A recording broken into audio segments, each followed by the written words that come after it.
আসসালামু আলাইকুম। আশা করছি আপনার প্রত্যেকে ভালো আছেন, সুস্থ আছেন। আমিও আলহামদুলিল্লাহ ভালো আছি। আজকে আমি আসছি রাজশাহী সদর বলবো না, রাজশাহী জেলার কাকনহাট উপজেলা।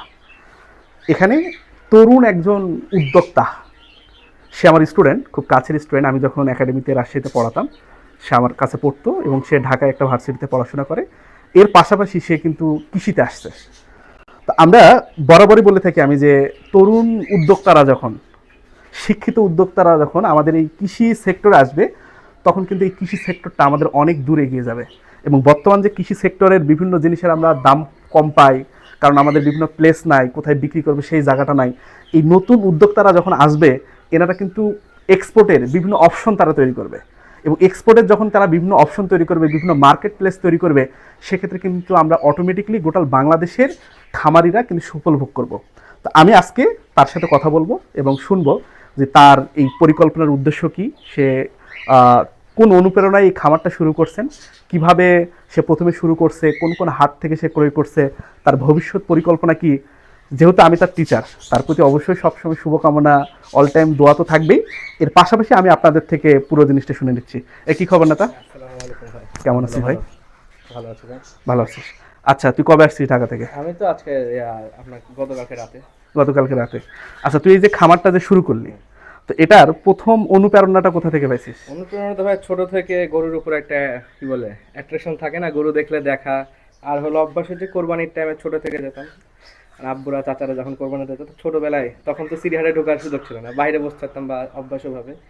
ওখান থেকে একটা যেটা খামার থাকবে বা দেখে ভালো লাগা গরু, এটা থেকে ইচ্ছা ছিল। করবো অনেক টাইম ইচ্ছা হয়, কিন্তু সুযোগ হয় না। তো এবার সেমিস্টার ব্রেকে যখন জানুয়ারিতে আসলাম, আপনার সাথে যখন কথা হলো, ওটা থেকে ভাবলাম যে একটা রিস্ক নিয়েই দেখি। তো যখন ওই যে সেমিস্টার ছুটিটা ছিল, ভোটের টাইমে ছুটি, এই সব কিছু মেলায় ওই সুযোগে শুরু করলাম। এখন ইচ্ছা আছে আরও যদি ভালো মতো শিখতে পারি, শেখারও তো বিষয় হচ্ছে এখন অনেক কিছু জানা।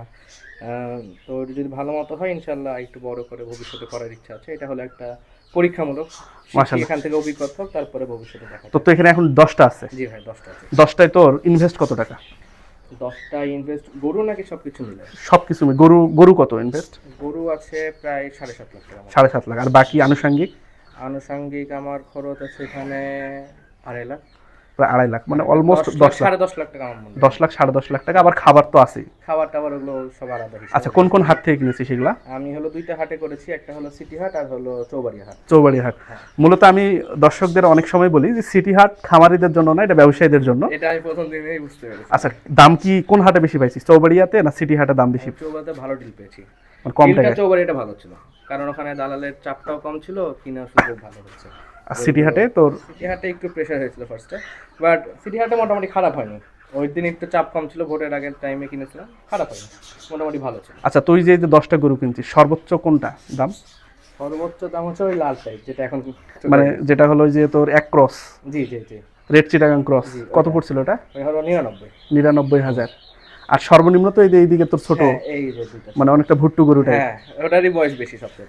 আচ্ছা, তোর ভবিষ্যৎ পরিকল্পনা কি যদি?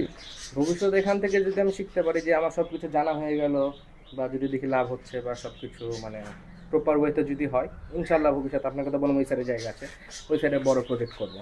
যত তোর তো বড় ঘাসের লাভ তো হয়। জমি আছে, জি, সব কিছু এই জন্য আমার প্ল্যান আছে ভবিষ্যতে। আর খড়ও তো তোর আছেই, হ্যাঁ, যেহেতু এখন আসছে। নিজস্ব এলাকা। জি, এটার জন্য তো দর্শক, এই কিন্তু পরিকল্পনা অনেক বড়, যে ভবিষ্যতে বড় শুরু করবে। এবং তরুণ প্রজন্মের একটা জিনিস খুব ভালো লাগছে যে কৃষি মনে হয় আমাদের মগজের কোথাও আছে।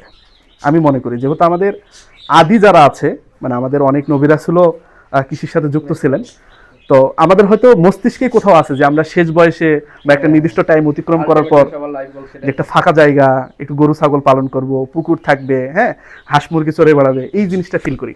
আচ্ছা, তোর যদি আমরা ভুট্টি গরু টাইপ একটু গরু দেখি দেখি, যে দুটা খুব ছোট গরু আছে আর। হ্যাঁ হ্যাঁ, আচ্ছা, এগুলো একবারে দেশি ক্রস যেটাকে বলে, এগুলো কত দিয়ে কিনছিলি তুই? এগুলো ভাই জোড়া হচ্ছে 94। জোড়া 94? এগুলো তো দাচ্ছে মনে হয়। হ্যাঁ, একটা 4 দাঁত, একটা 6 দাঁত। সব থেকে অবিশ্বাস্য ঘটনা, অনেক ছোট গরু কিন্তু, একটু কাছ থেকে যদি দেখাই, একটু অনেক ছোট গরু, কিন্তু এই গরুগুলো আবার দাচ্ছে, ওটা 4 দাঁত জি, আর এটা এটা 6 দাঁত। 6 দাঁত। দর্শক, 1 মণ মাংস হবে কিনা সেটাও সন্দেহ, এখন হবে, কিন্তু 6 দাঁত। ভুট্টি গরুর ডিরেক্ট বলা যাবে না, তো ভুট্টির কাছাকাছি আর কি। বটি দেখে মানে মানুষকে চালানো যাবে, আচ্ছা। এভাবে করা যাবে না। আচ্ছা, এটা কি আরো শুকনা ছিল তাই তো?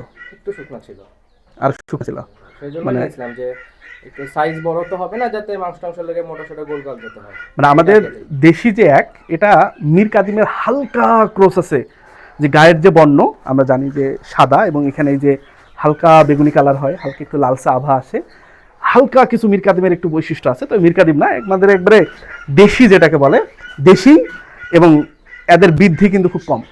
তবে এগুলা এই যে যাদের তুলনামূলক এককভাবে যারা হ্যাঁ, ওটা টার্গেট আমি দুইটা নিলাম যে দেখি কি হয়। এককভাবে যারা কুরবানি দিতে চায়, ধর অনেকের বাজেট ধর 40-50 হাজার এটা টাকা। চৌবাড়িয়া থেকে নিয়েছিলাম, মানে হাটে ঢোকার আগে।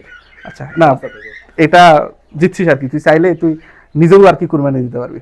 আচ্ছা, তাহলে তোর ভবিষ্যৎ পরিকল্পনা হলো এটাকে অনেক দূরে নিয়ে যাওয়া। ইনশাআল্লাহ। আচ্ছা, খামার থেকে খামারে যেতে শুরু করার পর কোনো অসুস্থতা পেয়েছিস, রোগ বালাই? না, এখন পর্যন্ত কোনো রকম সমস্যা হয়নি, খালি ওই যে লাল যেটা বড়টা বললাম ওটাতে একটু খাওয়া কম ছিল, মাথা নিচু করে থাকা, এটা সমস্যা।